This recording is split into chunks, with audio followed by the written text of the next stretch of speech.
Your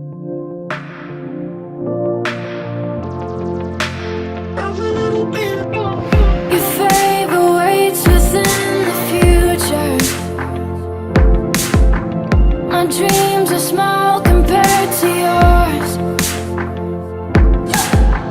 Why should I worry about tomorrow when I know that all I gotta do is trust you, Lord? Every little thing's gonna be alright. Every little thing's gonna be just fine. Whether I can see it now, I know you will work it out for good. Every little thing, everything will be alright. Our bump-in was meant to be 11 a.m. We are 6 hours behind. Our semi-trailer truck is 120 miles away. It's 6:40. The stage, you could say, is set. Anything that could have gone wrong has gone wrong. You needn't all be stressed. Now 7:06 p.m. Car's there. We're gonna move fast. We're gonna get this thing going in about 45 minutes to an hour. Everything will be alright.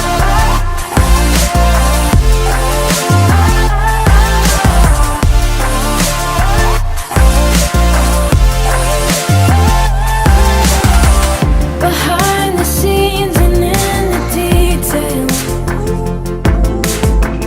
you planned the perfect way for me. Why would I dwell upon the road's uncertainties when all I gotta do is look to you? Yeah, all I gotta do is look to you. Every little thing's gonna be alright. Every little thing's gonna be just fine. Whether I can see it now, I know you will work it out for good. Every little thing, everything will be alright.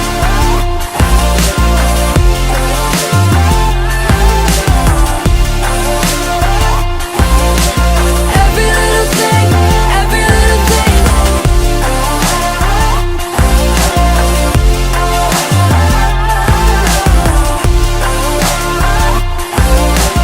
Every little thing, everything will be alright. Hey God, I know you don't need no one to advise you. You probably do a better job running the world than I do. I just thought I'd remind you, I've been trying to find you. It feel like Satan working overtime, times two. They say if it doesn't kill you, that refines you. But I'm trying to live, and that's bigger than survival. It's been a long night, it's been a long fight. So just remind me now, everything will be alright.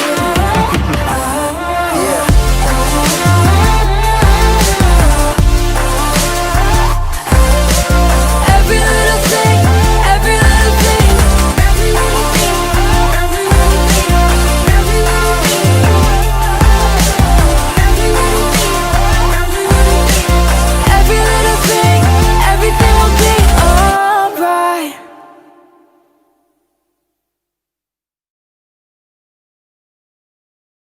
You're most likely familiar with the 10 Commandments in the Bible, stuff we generally take as good advice. Don't murder, don't steal, honor your parents, the list goes on. And those are just the first 10. There are actually a total of 613 commands, all given to ancient Israel, found in the first 5 books of the Bible, which in Hebrew are called the Torah. Now, the word Torah is usually translated in English as the law, because it has all of these laws in it. And as you read through them, you wonder, am I supposed to obey some of these, all of these? I mean, what's the purpose of the law? Well, that translation is kind of confusing because while the Torah has laws in it, the book itself is fundamentally a story about how God is creating new kinds of people who are fully able to love God and love others. And when Jesus taught about the Torah, he said that he was bringing that story to its fulfillment. So walk me through the story and how it's fulfilled. So the story begins with God creating humanity who rebels. And God chooses Abraham to bless all of the nations through his family. who end up in slavery down in Egypt, and so God rescues them. Then at Mount Sinai, God makes a covenant with Israel, like an agreement. And all of the laws that Moses gives to Israel are the terms of that agreement. They're like a constitution. And so some of the laws, they're about rituals and customs that set Israel apart from the nations. Other laws are about social justice or morality. And by following these, Israel would show the other nations what God is like. Okay, so the rest of the Torah is just the complete list of laws that Moses gives Israel? No, the rest of the Torah just continues the story. And the 613 commands are only a selection from that original constitution. And even these have been broken up and placed at strategic points within the story. Now pay attention, because you'll see a really clear pattern. Moses gives the first laws to Israel. Yeah, don't worship other gods, don't make idols. And then right after that, there's a story of Israel breaking those very laws. Yeah, they worship the golden calf. And so Moses gives some more laws, and then you get more stories of rebellion. Some more laws, rebellion again, some more laws, more rebellion, and you start to see the point. Right, no matter how many laws, they're just gonna continue to rebel. So at the conclusion of the Torah's story, Moses gives this final speech to Israel as they prepare to go into their new home. And he tells them, you guys, I know that you're not going to follow all of God's laws. You've proven to me that you're incapable. And Moses says the problem is that their hearts are hard and that they're going to need new, transformed hearts if they're ever going to truly follow God's law. And he was right. I mean, the story goes on to recount Israel's total failure. They go into the land, they break all the laws. Right. Now, the next section of books in the Jewish tradition are the 15 books of the prophets, and they reflect back on the story. For example, Ezekiel, he said that if Israel was ever going to obey the law, God's Spirit would have to transform their hard hearts into soft hearts. And Jeremiah said that's when obedience to God's commands wouldn't feel like a duty, but they would be written deep in their hearts. And Isaiah, he promised a future leader, Israel's Messiah, who will lead all of the people in obedience to the law.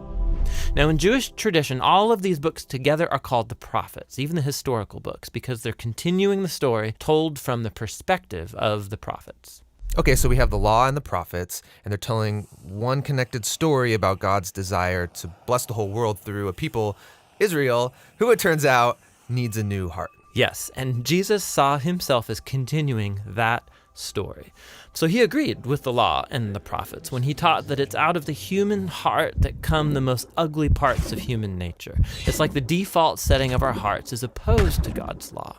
But Jesus also said that he came to solve that problem, and in his words, to fulfill the law.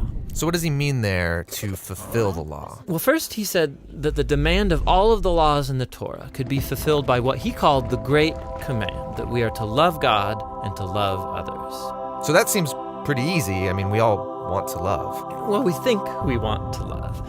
But Jesus showed how love is far more demanding than we realize. So he quotes the law, do not murder. And he says, yes, not killing someone is a very loving thing to do. But then he also says that when you treat someone with disrespect or when you nurse resentment against them, you're also violating God's moral ideal because you're not treating that person with love. And so Jesus said true love ought to extend even to our own enemies. So even though this command seems very simple, Jesus showed how our hearts are not currently equipped to fulfill even this basic command of God to love others. And that's kind of a downer. But where Israel failed, Jesus brought this story to its fulfillment. As Israel's Messiah, he fully loved God and others, and he showed all of the nations what God is truly like. He did this through his acts of compassion and mercy, and ultimately by loving his enemies even unto death.